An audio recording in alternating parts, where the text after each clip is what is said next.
On the night of April 28, 2019, when Westchester police received a frantic call regarding a possible murder spree, law enforcement became involved in one of the most gruesome cases the city had ever seen. Saying someone's banging the doors. Okay, all right, stay back here for me, okay? All right. This guy in the car? Let me see your hands. Hands. All right, hands. Let me see your hands. Hands. Down on the ground. Lay on your belly. Minutes after being dispatched, police officers arrived at the apartment complex, only to find the caller, 41-year-old Gurpreet Singh, who appeared extremely startled, emphasizing that something horrific had happened to his family. Anybody else in there except for your family? No. My wife and everybody. You got coverage on him? Come up here and get lethal coverage on him. I'm not going anywhere. Please help them. We got you, we got you. Please help them. Please help them. Once officers stepped into the apartment, they were met with exactly that sight of horror, as they discovered 4 victims, later identified as the caller's wife, his mother and father-in-law, and his aunt-in-law, all of whom had been brutally gunned down, execution style.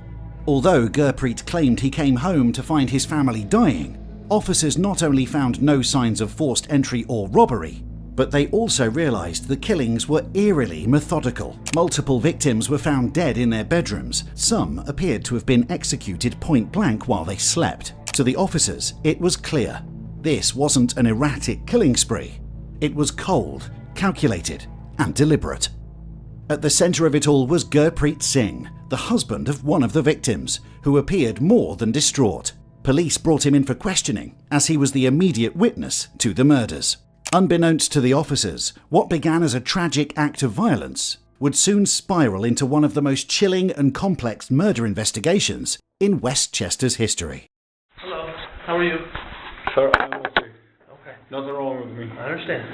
I'm totally okay. You please help my family. Yeah, we're helping. I know you've been through a lot, man. We're gonna take our time, okay? Just deep breaths. We'll just relax. You take them to hospital for 1 minute. Maybe you save them. Okay. I give my blood if you need my blood. I understand. What's your first name? What's your name? So I want. Sir, I gave my name maybe 4 or 5 Sure. times. But we're gonna have a conversation. I'm Randy. This is Andrew.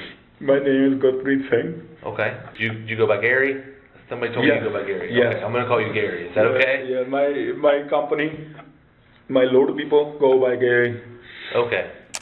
You a truck driver? Yes. From what I've been told? Okay. Yes. Okay, well. Sir, can you please call my kids? Call who? My kids. My babies. Your kids? Yeah. I'm not, we're just gonna hear and talk to you a little bit, okay? Here's the thing. You call 911, something bad happened.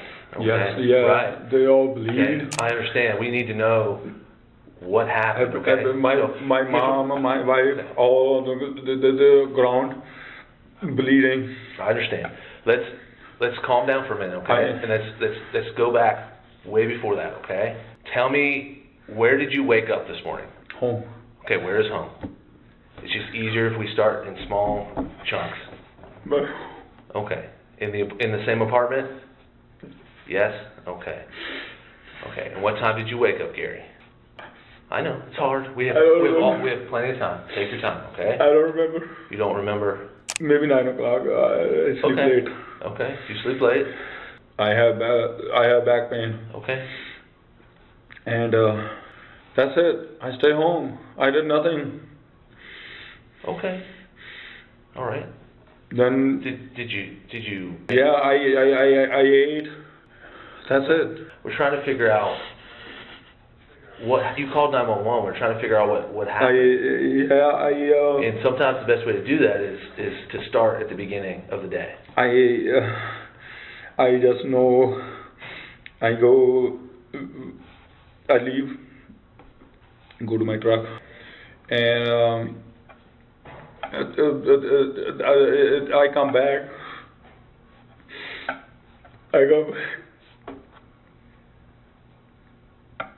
Take your time. Take your time. Take your time. I come back.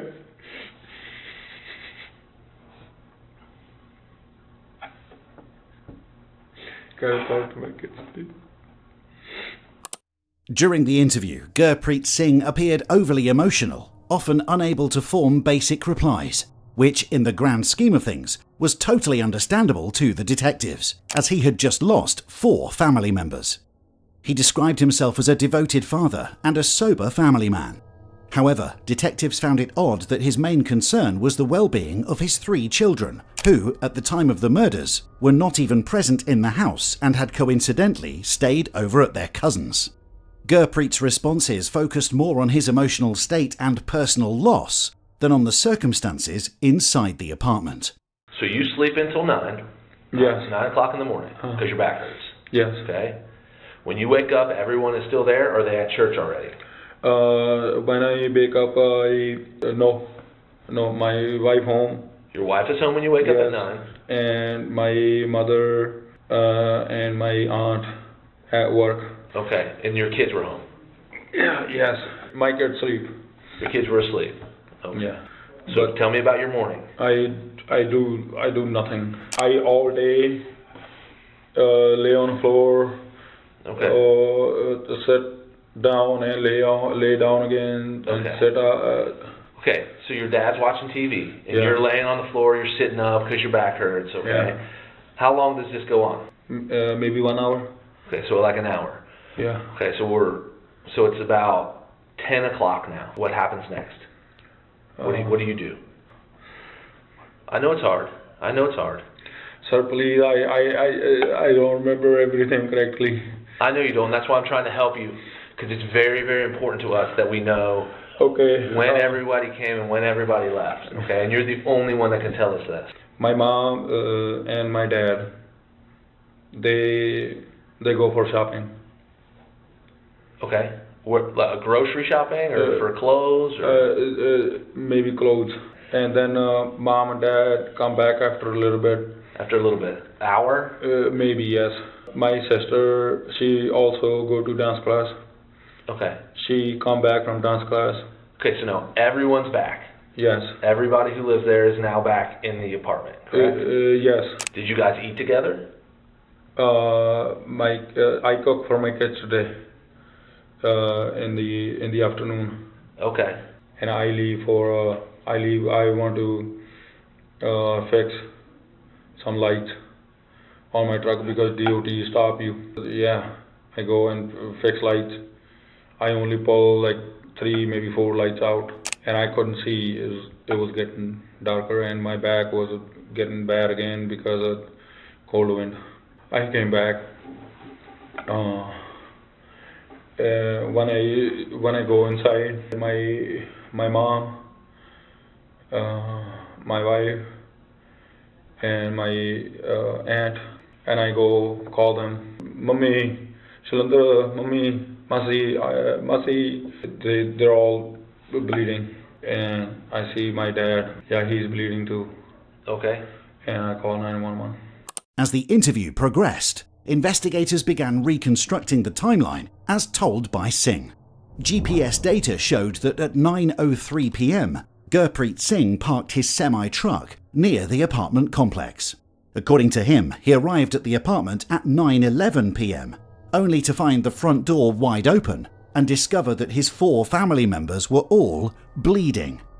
Although this part of the story seems plausible, the subsequent events raised immediate red flags for detectives, as records showed that it took Singh almost 30 minutes from the time he arrived to make the 911 call at 9:42 p.m. Before placing the 911 call, he claims that he tried to wake his family up by shaking them and giving them water. Not calling 911 immediately was already suspicious to detectives, but things became even more questionable when neighbour reports directly contradicted Gurpreet Singh's version of events. Several residents reported hearing gunshot-like bangs throughout the apartment complex around 9:15 p.m, followed by Gurpreet screaming and banging on neighbours' doors, asking for help. Westchester Police and Fire. There was someone banging on our doors telling us to call the police. They're just banging on a bunch of doors, like screaming, please call the police, please call the police, please help me. Do you have any idea what's going on? Sensing a shift in Singh's story and demeanour, detectives decided to pause the interrogation, giving him a moment to settle. During the break, he appeared lost in thought. Whatever was going through his mind, one thing was certain: Gurpreet wasn't calm. He looked tense, anxious, and completely on edge. Whether it was the pressure of the interrogation and his own fate, or the trauma of losing 4 family members that was driving his emotions, remained unclear. And I know that I've already asked you this, okay? But we're gonna start from the beginning. We're gonna put some exact times to this, so Gary and Randy here can say we were here at this time. These people were here at this time. These people were here at this time. I did this at this time. I did this at this time, okay? And then I found my family murdered, okay? So you're saying someone killed my family? I think so. I think so. Why? I don't know. That's what you're here to help me. Okay. Hey Gary, did you have shoes when you came here? No. You didn't have any on? My shoes at home. Okay. Where did you take your shoes off at? My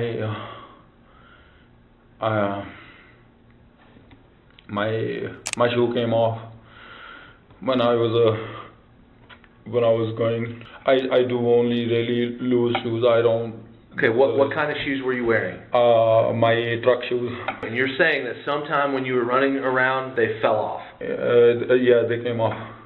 One subtle but noteworthy detail was that Gurpreet Singh was barefoot during the interview. Forensic analysis later revealed trace evidence and partial shoe impressions that were consistent with elements of Singh's clothing and boots. However, these results were not conclusive and could not definitively place him at the scene during the killings.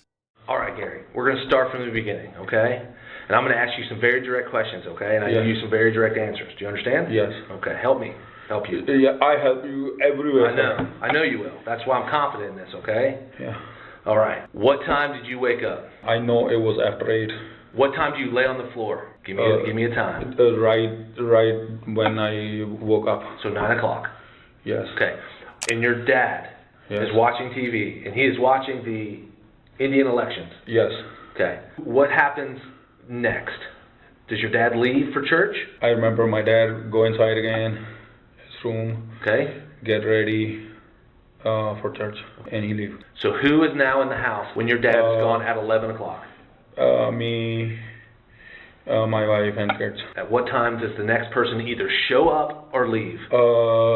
My mom and aunt come back from work. From work? Yes. Okay, and what time is that? It has to be 1 or 1:30. And then my wife takes the kids to the dance class. And what time was that? I know their class starts at 3 p.m. When my sister, my brother, and kids and wife are home, my mom and dad come back, and now we're all home. Everybody's home. It's got to be around 6 p.m. So 6 p.m. Yes. Everyone is in the apartment. Everyone in the home. And then my older daughter wants to go to the restaurant. And I said I can't go because of my back, and my sister said I'll take you because of my kids. And then I didn't see my truck for all day, so I left for my truck after they were gone for a little bit. Do you know what time that was? Do you remember? No, I don't. As detectives walked Singh through the events of that day, he nodded occasionally and gave brief, carefully chosen responses. His strong emotional reactions stood in stark contrast to his strangely low effort to assist the investigation or provide meaningful details about the crime scene. How was your relationship with your folks? With your mom? Just fine. Good? Yes. We lived together ever since I got here in USA, and nothing wrong, no problem whatsoever. Okay. Yes. Do you guys ever argue or fight more than normal? Not at all. Not even normal argument. Not at all. I don't remember every single day of my life, but I know there was never anything you can get into argument category. They're my mom and dad. Yeah. What about your wife? How's your relationship with her? Fine. We have 3 kids. How long have you been married? 2002. 2002? Yes, long time. Have you ever separated for any reason? No, never. Always together. I always. She is a really good mom. She told me that she wanted to work. I said, no, you stay home. I make money. You stay home. You take care of kids and family. You don't go to work. How's your business going? Good. You making money? Yeah. Good. I'm just trying to think of why this would happen. Is there anybody in your family that has got a gambling problem? No. Is there anybody, including yourself? I'm asking you too. Yes. Okay, and I need you to be honest with me. Yes, sir. Okay. I give you my blood. Okay. Does anybody got a gambling problem? No gambling problem. Does anybody have a drinking problem? It used to be, not anymore. Who had a drinking problem? My dad did. He would get sick, and then he go to hospital. Okay. So he would drink a lot to where he would get sick. Yes, and get better. And did you guys owe anybody money? My dad did, but it was all paid back. Your dad did owe somebody money? Yes, but I know he paid it back. I know, because he sold his land in India. Do you owe anybody money for your truck? No. You have no business loans? No, sir. No, I have a loan on my truck from a bank. That's all. You owe nobody money for anything? No. I hate to have to ask you this question, but I'm going to. Has your wife ever been unfaithful to you? Always faithful, no problem. Okay, have you ever been unfaithful to your wife? Always faithful, never problem. Gurpreet portrayed himself and his family as genuine, honest people. But as investigators dug deeper, a far more complicated picture began to emerge. They uncovered that not only were the family dynamics more complex, but that Gurpreet also had growing financial issues, including debt. Digital records revealed ongoing financial disputes, tense arguments, and a particularly strained relationship between Gurpreet and his father-in-law. On top of that, investigators found that Gurpreet had been secretly involved with a woman in Indiana and had sent her over $20,000 to help with a house down payment, raising questions not only about his financial situation, but also about the true state of his marriage and family life. First off, you don't own any guns. I'm not accusing you of anything, but you don't own any guns, do you? Yes, I do. You do? What do you own? It's a Beretta. Beretta? What kind of Beretta? I can give it to you. Where is it? At home. It's in your house? Yes. It's in the closet in the corner. In the closet in the corner. Is it in a box or is it just sitting there? It's in a box. So how long ago? How long have you had the gun? A few years. I would say 3-4 years. How often do you shoot it? Not often. Not often. Matter of fact, it's been not often. It's right there. I know. Yeah. How many, when's the last time you shot it? I don't remember. You don't remember? It's been that long. And matter of fact, it's in the box and. Okay. Yeah. So what caliber is it? 9. 9 millimeter? 9 millimeter, yes. Okay. Is that the only gun you've ever owned? Yes. You never bought any other guns? You never traded one here, traded one there? Because I do that. Like, I'll get a gun, I'm like, oh, this one. Yeah, but after I bought that, I was like, why are you even spend money on this? Oh, you didn't need it, is what you're saying. So you've only bought one gun in your entire life, and you don't even really need it. That's what you're saying. Yeah. Okay. That being said, okay, here's what I need to do, okay? Since you were in a scene where somebody was shot, okay? Multiple people were shot and killed, okay? I need your... Did you say they were shot? Yeah. Yeah. I mean, that's what we believe at this point. Okay? Who would do that? But no one told me I'm telling you right now. They were shot? That's what we believe. I don't know that 100%, but that's what we believe at this point. Did someone go that bad? I don't know. I wasn't there. That's why I'm trying to get you to help me figure out who did this. Throughout the entire investigation, from the initial 911 call to the interrogation, Gurpreet Singh never clearly stated that the 4 victims in his apartment were dead. Instead, he repeatedly described them as merely bleeding, or at most, lifeless. Sir? Yes, sir. Not right now, sir. It's okay. Okay, please tell me if she's okay. Is your wife one of the people that's in here? She My is wife, deceased. my mom, dad. Everybody inside is deceased. What is that? Dead. Okay? That's why it's very, very important for you to hold together and help me out so we can figure out what happened tonight, okay, Gary? I need you to be strong for me, Gary. Okay? Interestingly, whenever detectives pressed him for more details about the victim's condition, Gurpreet would instantly divert the conversation by becoming overly emotional, claiming that he doesn't fully remember or begging detectives to help his children and asking about their well-being a total of 36 times throughout the interrogation. This was despite the fact that he himself had driven the children to their cousin's place earlier that same afternoon to watch movies and stay over. The gruesome nature of the crime scene, paired with inconsistencies in Gurpreet Singh's story, was more than enough to consider him a primary suspect. This is called a gunshot residue evidence collection kit, okay? I need you to write your name right there for me. It says, and then I'll read it to you. What is it? This is a consent for me to take the swabs from your hand. Okay? Okay. All right? It says I, and then put your name. And it says, have been informed by police officer. That's me. And I'm going to write my name right here. It's going to say Detective Randy Ferris on it, okay?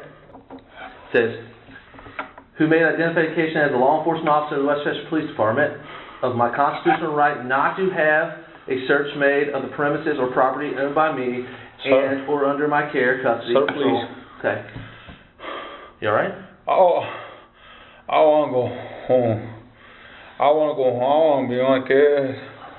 Maybe they're in danger. I want to go home right now.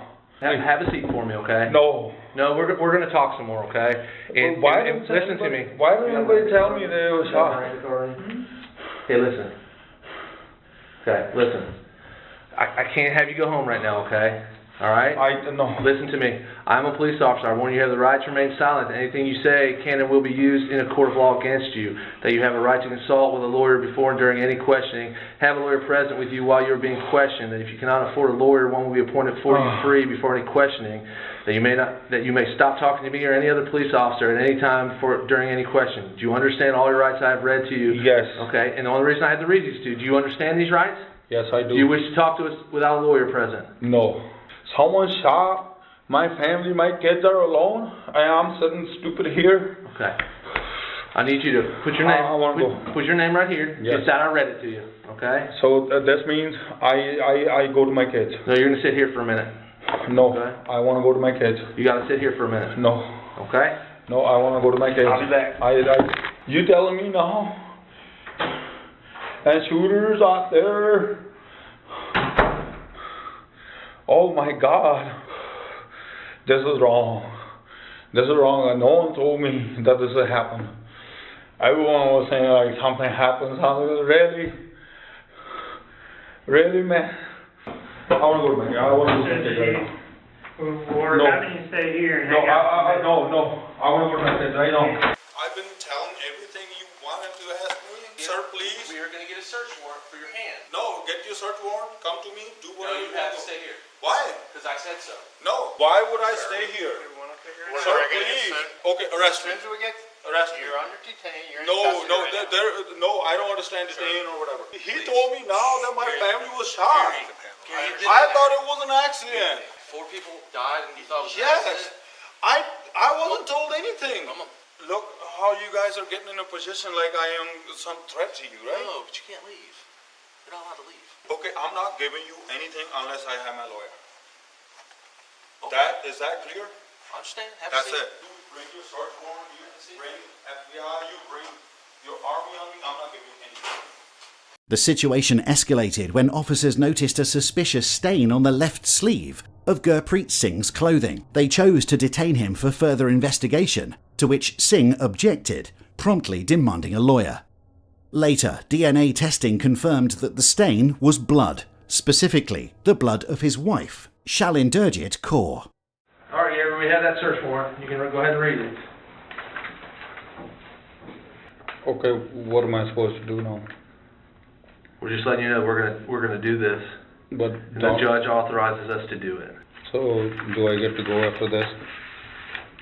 Well, we got some few other things we gotta do. Go ahead and read that. That will explain to you what we're gonna do. What does it say? I don't understand half of it. So this is a search warrant, okay? It authorizes us to search for and collect the items that are listed here, okay? And I don't get to, when do I get to get my side in front of the judge?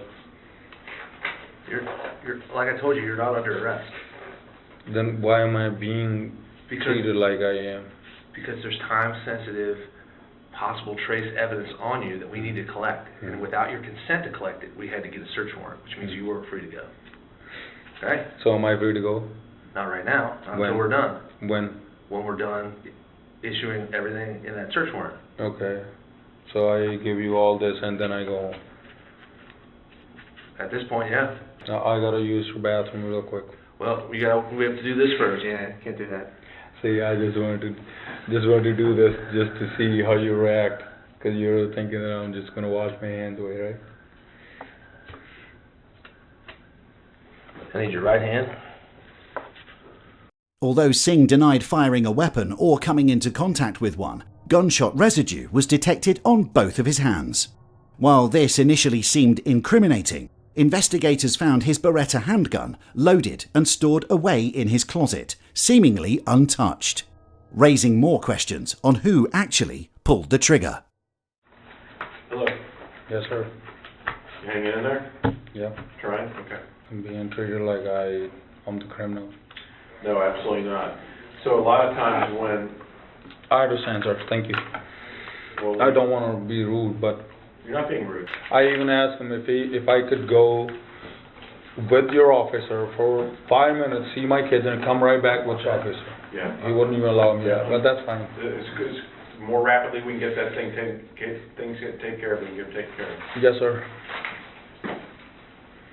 Unbeknownst to Singh, a strong case was quietly building against him. Forensic evidence and neighbour testimonies began pointing towards his possible involvement. Experts concluded that all 16 bullets had been fired from the same 9mm handgun, a modified Ruger SR9, which was eventually recovered from a pond near the apartment complex. Coincidentally, a neighbour reported seeing a hooded figure fleeing towards that very pond around 9:20 p.m, just minutes after other residents testified to hearing what sounded like gunshots. Law enforcement found more and more evidence. However, there was no direct forensic link to Gurpreet Singh, the hoodie, or other clothing that was never recovered, and even the murder weapon that was actually found had its serial number scratched off and showed no traces of blood or DNA. Before Gurpreet Singh left the interview room, police read him his Miranda rights and swabbed his hands, fingernails, and clothing for forensic evidence. When detectives attempted to continue questioning, Singh demanded a lawyer and refused further cooperation. Despite visible blood on his socks and clothing, he was released just hours after the interrogation. Just received this dash camera video of the moment Connecticut police arrested the man accused of killing 4 people in Westchester Township. Come! Watch him!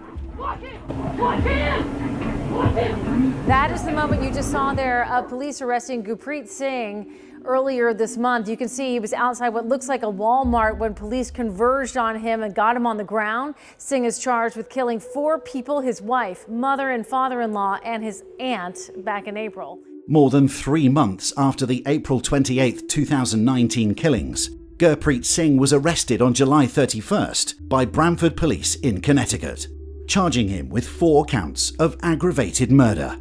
In October 2022, Gurpreet Singh's first trial ended in a hung jury after about 14 hours of deliberation. Despite weeks of testimony, jurors could not reach a unanimous decision, forcing the judge to declare a mistrial. More than a year later, in November 2023, Gurpreet Singh opted for a bench trial, placing his fate in the hands of 3 judges rather than a jury. His defense pointed to a land mafia in India, claiming family poverty disputes were the true motive behind the killings. While judges focused on the actual evidence, pointing to a cold and carefully executed murder spree. On May 10, 2024, after just 3 hours of deliberation, the panel found Gurpreet Singh guilty on all counts and sentenced him to death, with an execution date set for November 27, 2024, which was not carried out due to legal appeals. Singh remains on death row, though chances are slim that he will ever be executed. He is currently held at Butler County Jail and is scheduled to be transferred to Ross Correctional Institution near Chillicothe, Ohio.